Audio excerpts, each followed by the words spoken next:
Alright guys, so welcome back to the channel here on CCN Outdoors, and this is one of the first videos here. So this is going over my current tackle box right now. I was in hopes of actually getting a new tackle box, but I just spent way too much money on this little bag of tackle gear right here and fishing licenses, so I kind of want to spread it out a little bit, so I think I'll wait and get a new tackle box later on. So we're going to go over this current tackle box right here, and we'll see what's in here for gear. Haven't opened this all winter long, so there's probably not very neat, as you can see. So we got big bobber. I like to use this. I use this when I use, like, let's say worms or something like that, just because it's, you know, when you don't really want to actively, you know, I guess cast fake bait out and reel back in constantly, I put like a worm on there or something, watch the bobber, and just kind of fish like that. So that's about the only thing I use a bobber for. Not very much. I do have a couple of smaller ones here. Don't really use those at all, but they're in there. So getting into more of the in-depth gear, a lot of these things are from mystery tackle boxes. This is a Rapala hook. I guess I gotta pay attention to where I'm showing you on the camera. Yeah, this is a Rapala lure. It's kind of a cool one. This is one of actually my favorite lures. It's got two, I guess treble hooks is what you would call them, on it. Yeah, this is one of my favorite lures, pretty much to use. I don't really use a lure a lot. I use a lot of Konami's or the Gary Yamamoto's. That's kind of a not really a bait that we need. I don't even know what it even is. It's just a worn out one that probably got thrown in my tackle box. So hooks, I use a lot of these hooks. They're cutting point hooks, and as we're doing this video I'll kind of clean up the tackle box a little bit, but yeah, I use a lot of these cutting point hooks. They're really easy to get a catch on, and I mean, when the bass grabs these, because they have a cutting point, it usually hooks them in good shape. The only downside that I've seen to these, and it's not too bad because they do have a little bit of a barb on the hook, if you can see that. So it is pretty good when you get the fish on. They do stay on pretty well, but I do find you want to keep good tension on the line, because if you don't, the fish can slip off the hook easier because it is the cutting point, if that makes any sense. I use these a lot. These are deep throat hooks. They have a wide gap to them. I like these. I use these too, kind of sporadically between the cutting points. These ones, they're really easy to get the hook off after you've caught the fish because they are so wide gapped. I find they work really well. They are 5s because we catch a lot of decent sized bass, so you know, there's definitely not necessary, but it definitely helps. There's some more cutting points. Got a couple of packages there. And there's some more cutting point and some wide gap ones. These are actually offset shanks, not as wide as the other ones, but they are still pretty decent gap between the hook and the rest of the loop. These are some barrel swivels. Use those a lot. Sorry, the price tags are all on these, but I don't really care if you guys see how much I paid. Barrel swivels, use those a lot. Obviously when I rig up my line to go fishing. I got my frog that I got from Mystery Tackle Box. Now, I like these, but I find that they can get punctured really easily. When I go fishing with my brother, he actually had one. Gets punctured really easily, fills up with water sometimes. I do believe I've caught one on this, or had one at least on at one point. But I don't use a frog a lot, but I hope to use it a little bit more this season. And I like this hook setup because if you look here, let me make sure that I'm actually getting a good view of this. But when you look here, sorry about the camera noise, but when you look here, there's a little spot. If you push in, let me see if I can get a good view. If you push in, it exposes the hook. So that actually comes in handy because when you do get a fish on, it exposes that hook and gets the catch for you. But when it's not, when nothing's getting after it, it doesn't expose the hook. So as you can see, your hand kind of slides along there pretty easily. It's not going to get caught onto weeds. So that's pretty good. You got kind of a weedless frog here. Now I have seen where you've been wrapped around some of the lily pads up here in Maine, and that can expose it, and then you're caught. Hasn't happened too much. It's kind of a cool frog to use. One of the only frogs that I have. Now, here's another lure that I got from Mystery Tacklebox. Haven't used it hardly at all. It is supposed to be a crawfish, I believe. It's got a little weight here. It does have cool movement through the water. Haven't used it a lot. Hopefully this year I can use it a little more. This one is kind of a cool one. I'm sorry, I was getting hooked on my saltwater weights there. I'll throw those out. This one actually lights up. I believe it's called a Big Bear, but I don't have the box that it was in when I got it from Mystery Tacklebox. It's got 2 treble hooks on it. It actually lights up, and it makes kind of a cool movement sound when it goes to the water. It's supposed to be an attractant to fish. Sorry if I'm holding these down a little bit, or up a little bit high rather. But yeah, this one is a cool lure. I use this often. Not as often as I use the Rapala. This is a steel leader. I use these a lot when I'm fishing, especially down at my wife's parents' camp. There's a lot of pickerel down there, for those of you that are familiar with pickerel. And with their teeth, sometimes I find that it frays the line. So a lot of times I put these on, and obviously it doesn't fray. So it kind of, you might lose a bait, pretty often. It adds a little bit more weight to it, but it keeps your line from being, broken on you so many times. I do use a special line, and we'll go over that in another video of all my new gear that I have over here, and we'll talk about that. I have a lot of these weights. Use those a lot for saltwater fishing. I don't use them a lot really, but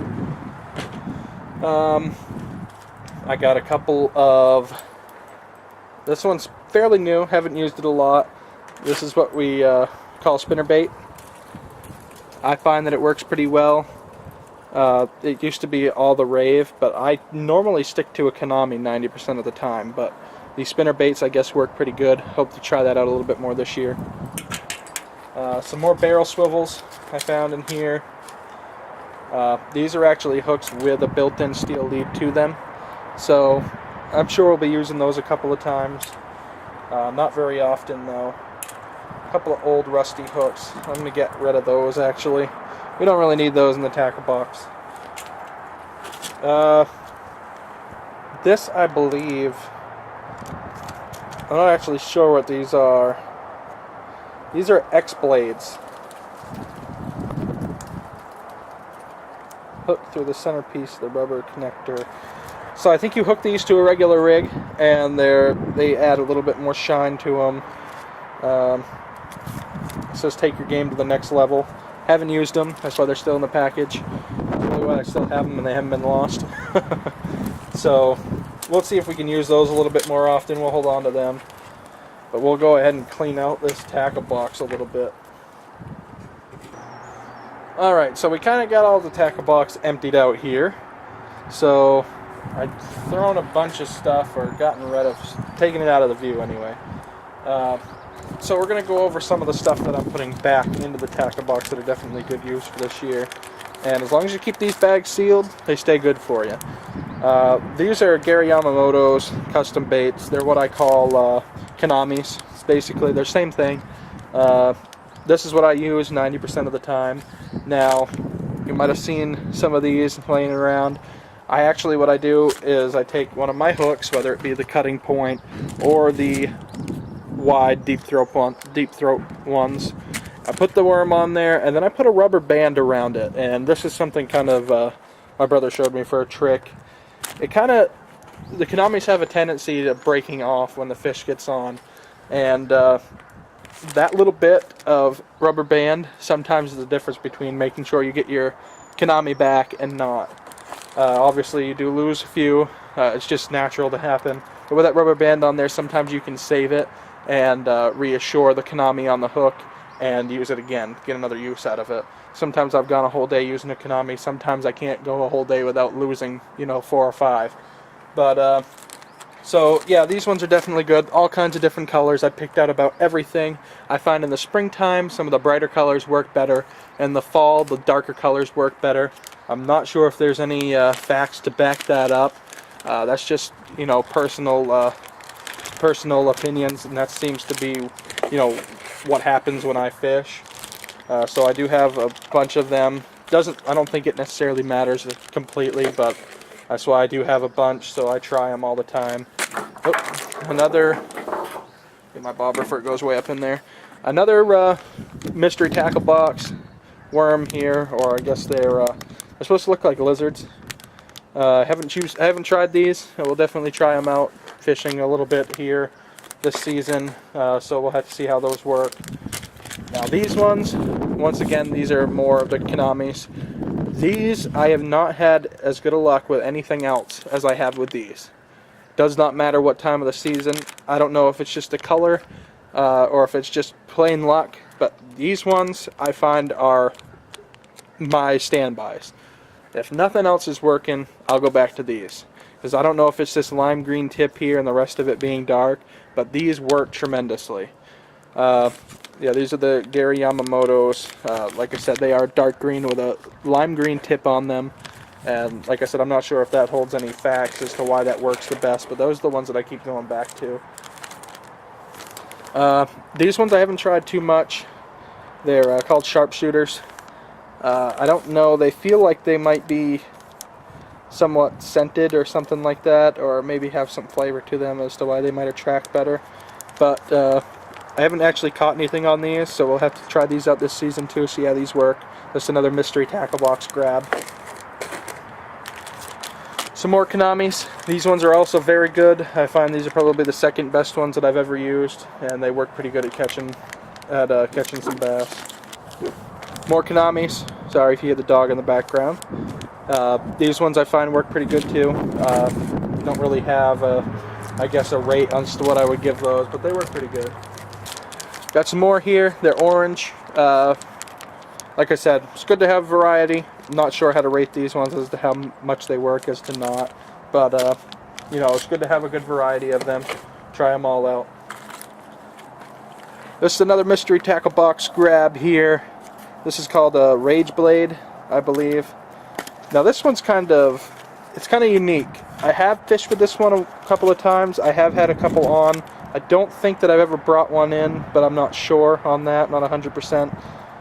But this one, just the way it moves in the water, kind of, it kind of looks cool. The movement, I think, attracts a lot of things. And I'd like to try this one out more this season. It is heavy, so you got to be careful that wherever you're fishing isn't in a weedless area, because you will get it caught up in the weeds. I think the way it's supposed to react a little bit is supposed to be a little weedless. If anybody has any idea as to what's the best way to use that, definitely let me know and we'll try it out. These are swing shads. I haven't used these yet. I think they set up specially. They might be used in these more. Kind of these two things together. But I haven't tried them yet. We'll have to try them out more this year. See how they work. And there's this. I don't think I've even opened this. I'm not 100% sure, but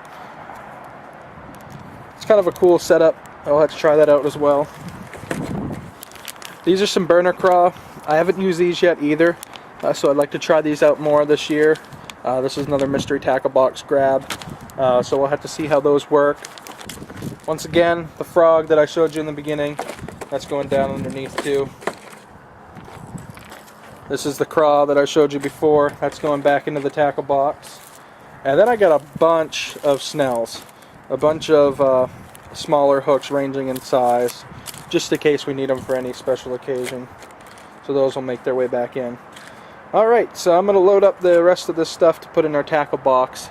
And thank you guys for watching this video here on CCN Outdoors and the Lifestyle channel here. And hope you guys are enjoying this. Leave a like, comment, subscribe for more of these videos, and we'll see you guys next time.